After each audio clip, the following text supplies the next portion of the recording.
एक वक्त का किस्सा है। मालकोटी नामी गांव में एक बिट्टू नाम का लड़का अपनी माँ बाप और बीवी छम्मों के साथ रहता था, जो रोजाना सुबह को घर से निकलता और मछलियाँ पकड़ता और फिर उन्हें बाजार में बेचकर पैसे कमाता, और वो यूं ही सादगी के साथ अपनी जिंदगी गुजर बसर कर रहा था। उसी गांव में कम्मो नाम का लड़का मोबाइल की दुकान चलाया करता था। उसकी दुकान कुछ खास नहीं चलती थी, जबकि दूसरी तरफ बिट्टू घर आता है। अम्मा, क्या हाल है आपका? अब आपकी तबीयत कैसी है? शुक्र है बेटा, अब तो सुबह से बहुत बेहतर है। अच्छा बेटा, आज कुछ कमाई हुई कि नहीं? हाँ अम्मा, आज तो मेरी अच्छी कमाई हुई है, इसलिए मैं आते हुए घर के लिए फ्रूट खरीद कर आया हूँ। ये तो आपने बहुत अच्छा किया। मैं आपसे फ्रूट मंगवाने वाली थी। डॉक्टर ने अम्मा को फल खाने की ताकीद की है। बेटा, अल्लाह तुझे और दे, तू मेरा इतना ख्याल रखता है। अल्लाह तुम दोनों का नसीब अच्छा करे।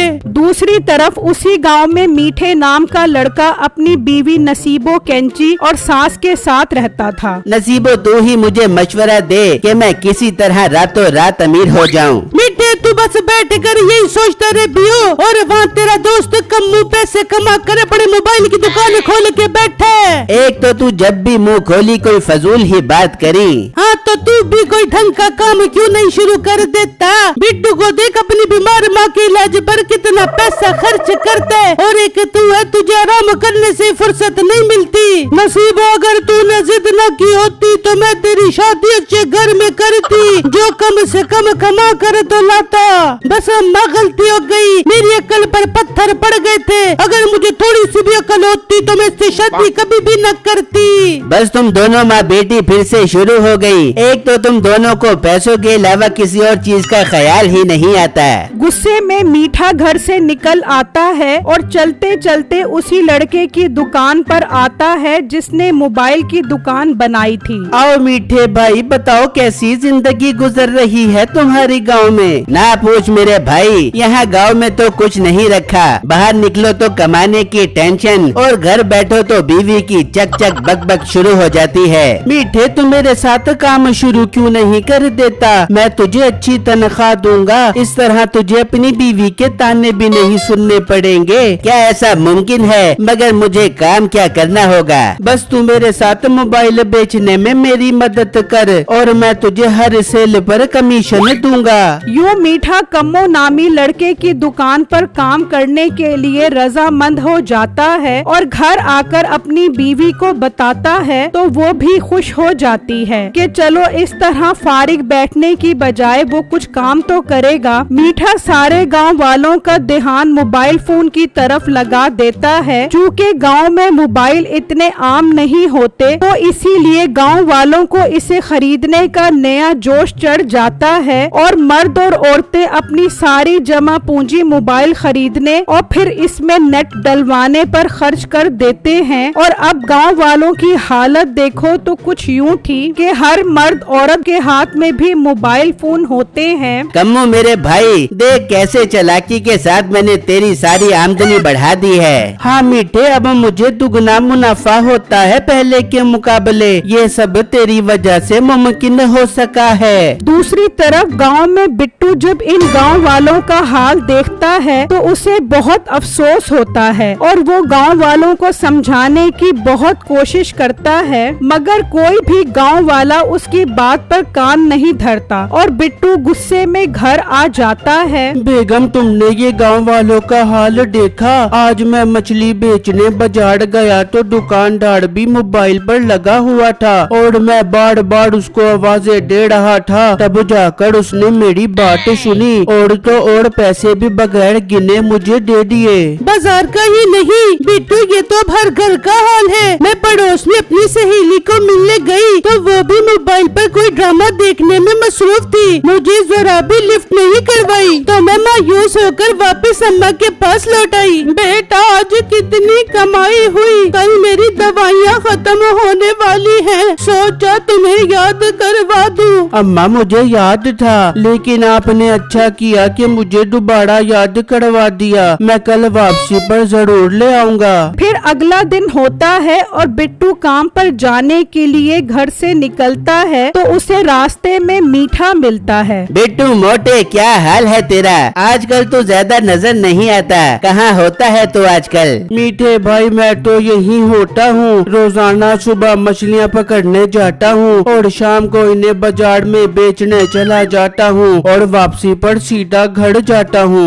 कभी हम दोस्तों के साथ भी बैठ जाया कर। वैसे तेरे पास मोबाइल कौन से वाला है? मीठे भाई मोबाइल तो मैंने कभी नहीं खरीदा, मुझे जरूरत ही महसूस नहीं हुई। मेरे भाई तू तो बहुत ही अनोखा है। आजकल के दौर में तेरे पास मोबाइल नहीं, जबकि हर बच्चे के हाथ में मोबाइल है। ये फजूल है, मुझे इसकी जरूरत महसूस नहीं होती, इसलिए मैंने कभी नहीं खरीदा। मगर दोस्तों की बुरी सोबत असर दिखाती है। आहिस्ता आहिस्ता बिट्टू मीठा और उसके लोफर दोस्तों के साथ बैठने लगता है। वो रात को देर से घर आता और सुबह देर से उठता। काम पर भी उसका ज्यादा दिल न लगता और पैसे भी बहुत कम कमाता, और जो पैसे वो कमाता तो दोस्तों में उड़ा देता। कई हफ्ते गुजर गए और घर का खर्च भी मुश्किल से पूरा होने लगा। तो फिर बिट्टू के माँ बाप को फिक्र सताने लगी। तभी बिट्टू घर आता है। बिट्टू अब आप काम पर ध्यान नहीं देते, इसी वजह से घर का खर्चा भी मुश्किल हो गया है। हाँ बिट्टू, छम्मो ठीक कह रही है। अम्मा तो मैं और क्या करूं, जो कमाता हूं लाकर आप ही को देता हूं, और कहां से कमा कर लाऊं, मैं तो बहुत तंग आ गया हूं। यूं चंद दिन गुजर जाते हैं कि एक दिन अचानक बिट्टू को शदीद बुखार हो जाता है और अब घर की हालत ये थी कि सिर्फ पानी ही मुयस्सर था। तो ऐसी सूरत में बिट्टू के लिए दवाइयों का बंदोबस्त कहाँ से होता? बिट्टू, मैं ना कहती थी कि कुछ कमा कर बचत किया कर, अब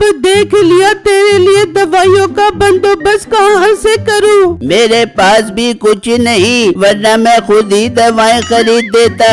इस सब के दौरान बिट्टू को अपने वो लोफर दोस्त शिद्दत से याद आने लगे। क्यों ना मैं अपने दोस्तों को फोन करके उनसे मदद मांगू, अब तो मेरे पास मोबाइल भी है। उसने अपने सब दोस्तों को बारी बारी फोन मिलाया, मगर जैसे ही उनको बिट्टू की बीमारी का पता चलता वो ये सोचकर फोन बंद कर देते कि कहीं वो उधार ही ना मांग ले। दोस्त फोन नहीं उठाते, बिट्टू उदास हो जाता है। मगर छम्मो के दिल में बिट्टू के लिए रहम आता है और वो दवाई लेने के लिए गांव के डॉक्टर के पास जाती है। डॉक्टर साहब, मेरे शोहर की तबीयत बहुत खराब है, मुझे कोई दवा दे दे जिससे वो ठीक हो जाए। बहन, ऐसे तो मैं आपको दवाई लिखकर नहीं दे सकता जब तक मुझे उसकी बीमारी का इल्म न हो जाए। मेरे शोहर को 2 दिन से बहुत बुखार है और इसी वजह से वो काम पर भी नहीं जा सकते। अगर आपको जहमत न हो तो मेरे साथ घर चलकर उन्हें देख लें। ये सही रहेगा, मैं उसकी बीमारी का भी पता लगा लूँगा और उसको दवाई भी लिख दूंगा। फिर वो घर की तरफ चल पड़ते हैं और छम्मो डॉक्टर साहब को बिट्टू के पास ले आती है। डॉक्टर उसका मुआयना शुरू कर देता है।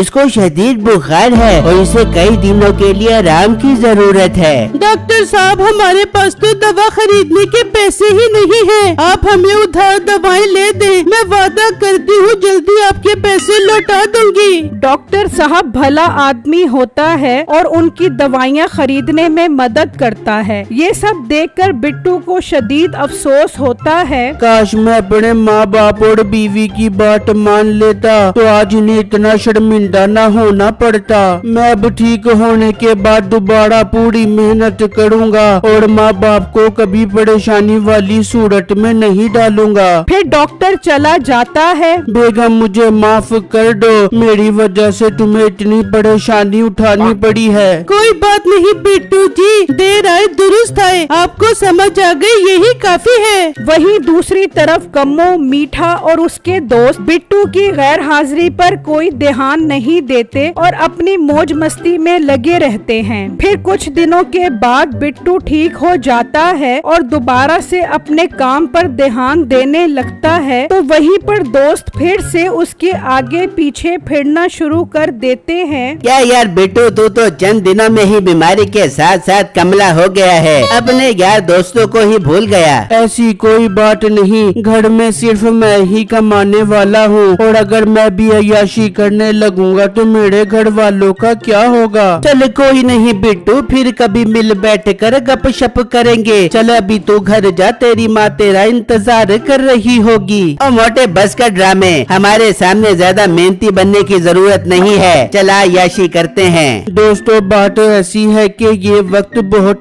कीमती है, हमें इसे अच्छे कामों में लगाना चाहिए, ना कि नए नए मोबाइल खरीद के अपने पैसे जाया करने चाहिए। अब तो मुझे अकल भी आ गई है, अब से मैं मेहनत करूँगा और अपने घर वालों का ख्याल रखूँगा। बिट्टू वहाँ से चला जाता है। बिट्टू की ये बात उसके कुछ दोस्तों के दिल पर लगती है और वो भी खुद से वादा करते हैं कि वो आइंदा ऐसा कोई काम नहीं करेंगे और अपने वक्त और पैसे की भी बचत करेंगे। आहिस्ता आहिस्ता पूरे गांव वाले इस मोबाइल नामी बला और आफत से खुद को छुड़ाने में कामयाब हो जाते हैं और मीठे को जिस बात का डर था वही हुआ। इन दोनों की दुकान आहिस्ता आहिस्ता मांद पड़ने लगी। अब ये आलम था कि बैलेंस भी हफ्ते बाद ही कोई डलवाता। कम्मू ये सब देखकर बहुत नाउम्मीद हुआ और उसने मीठे को भी काम से निकाल दिया। मीठा काम से निकाले जाने पर बहुत पछताया और वापस आ गया और अपनी बीवी को सारी बात बताई। हाय मीठे, तू तो एक नंबर का मनुष्य है, तेरी पड़ोस की दुकान पर पड़े तो उसका काम ही बंद करवा दिया तूने। मोटी नाक वाली औरत, अपनी जबान को लगाम दे, तू होगी मनहूस। और वो दोनों दोबारा से लड़ने झगड़ने में अपना वक्त बर्बाद करने लगे। वहीं दूसरी तरफ बिट्टू और घर वाले एक बार फिर से सुकून से रहने लगे।